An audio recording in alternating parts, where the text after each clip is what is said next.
ओडिशा के पुरी में स्थित श्री जगन्नाथ मंदिर न केवल भारत का एक प्रमुख तीर्थ स्थल है, बल्कि रहस्य, आस्था और परंपरा का एक ऐसा संगम है जो श्रद्धालुओं के साथ साथ वैज्ञानिकों को भी आकर्षित करता है। इस मंदिर का सबसे रहस्यमयी और पवित्र पहलू है ब्रह्म पदार्थ, जिसे भगवान श्री कृष्ण का हृदय माना जाता है। यह दिव्य तत्व मूर्तियों के भीतर सुरक्षित रहता है और इसे देखना तो दूर, छूना भी एक अत्यंत गोपनीय और जटिल प्रक्रिया है। हर 12 या 19 वर्षों में मंदिर में नव कलेवर नामक परंपरा का आयोजन होता है, जिसमें भगवान जगन्नाथ, बलभद्र और देवी सुभद्रा की पुरानी लकड़ी की मूर्तियां बदलकर नई मूर्तियां बनाई जाती हैं। इस प्रक्रिया के दौरान मूर्तियों के भीतर स्थित ब्रह्म पदार्थ को नई मूर्तियों में स्थानांतरित किया जाता है। हैरानी की बात यह है कि मूर्तियां भले बदलती हों, लेकिन ब्रह्म पदार्थ सदैव एक ही रहता है और यही इसे सबसे पवित्र और रहस्यमयी तत्व बनाता है। नवकलेवर एक अत्यंत गोपनीय अनुष्ठान है। इस दिन पूरे शहर की बिजली काट दी जाती है, मंदिर को आम जनता के लिए बंद कर दिया जाता है और परिसर से सभी सीसीटीवी कैमरे हटा दिए जाते हैं। सुरक्षा के लिए केंद्रीय बलों की तैनाती की जाती है। मंदिर के भीतर केवल कुछ चुनिंदा पुजारियों को ही प्रवेश की अनुमति मिलती है, जिन्हें दैत्यपाती कहा जाता है। इन पुजारियों की आंखों पर पट्टी बांधी जाती है और उन्हें मोटे दस्ताने पहनाए जाते हैं, ताकि वे ब्रह्म पदार्थ को देख या सीधा अनुभव न कर सकें। कई पुजारियों ने अपने अनुभव साझा करते हुए कहा है कि जब उन्होंने ब्रह्म पदार्थ को स्पर्श किया तो ऐसा महसूस हुआ जैसे उनके हाथों में कोई जीवित प्राणी, जैसे खरगोश, उछल रहा हो। इससे यह प्रतीत होता है कि यह कोई सामान्य वस्तु नहीं, बल्कि एक जीवंत और दिव्य ऊर्जा से परिपूर्ण तत्व है।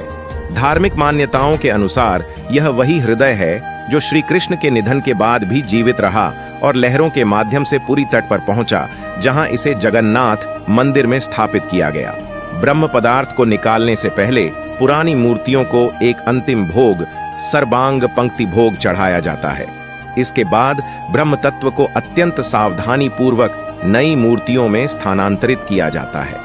पुराने विग्रहों को मृत माना जाता है और मंदिर परिसर के अंदर कोयली वैकुंठ नामक स्थान पर दफना दिया जाता है।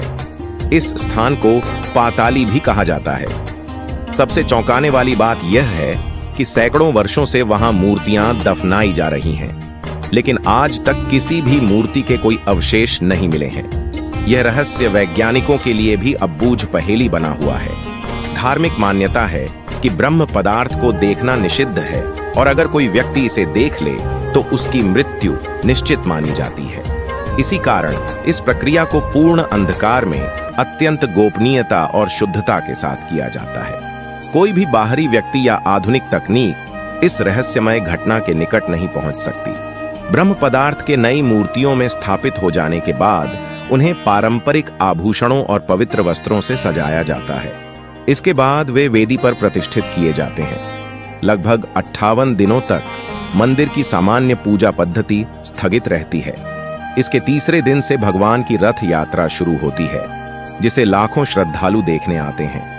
नवकलेवर की यह परंपरा न केवल धार्मिक दृष्टि से अत्यंत महत्वपूर्ण है, बल्कि यह भारतीय संस्कृति, विश्वास और श्रद्धा का भी प्रतीक है। यह परंपरा बताती है कि मूर्तियां बदली जा सकती हैं, परंतु उनमें स्थित आत्मा या ब्रह्म तत्व शाश्वत है। यही तत्व श्री जगन्नाथ मंदिर को दुनिया के सबसे रहस्यमयी और चमत्कारी मंदिरों में से एक बनाता है। आज के वैज्ञानिक युग में जब हर चीज को तर्क और प्रयोग से सिद्ध करने की कोशिश की जाती है, तब भी जगन्नाथ मंदिर की यह परंपरा और ब्रह्म पदार्थ का रहस्य हर किसी को सोचने पर मजबूर करता है। क्या यह सचमुच दिव्य ऊर्जा है? क्या यह भगवान श्री कृष्ण का हृदय है, या फिर कोई ऐसा तत्व जो अभी तक विज्ञान की पकड़ में नहीं आया? ये सवाल आज भी अनुत्तरित हैं। श्रद्धालुओं के लिए यह रहस्य किसी प्रमाण का मोहताज नहीं। उनके लिए ब्रह्म पदार्थ भगवान की जीवित उपस्थिति का प्रमाण है। यह परंपरा न केवल उनकी आस्था को और गहरा करती है, बल्कि यह बताती है कि विज्ञान और श्रद्धा के बीच हमेशा एक सीमा रेखा होती है, जिसे हर कोई पार नहीं कर सकता। यह भी कहा जाता है कि लगातार 800 सालों से जगन्नाथ मंदिर में हर दिन ध्वज बदला जाता है। लेकिन अगर किसी दिन यह ध्वज नहीं बदला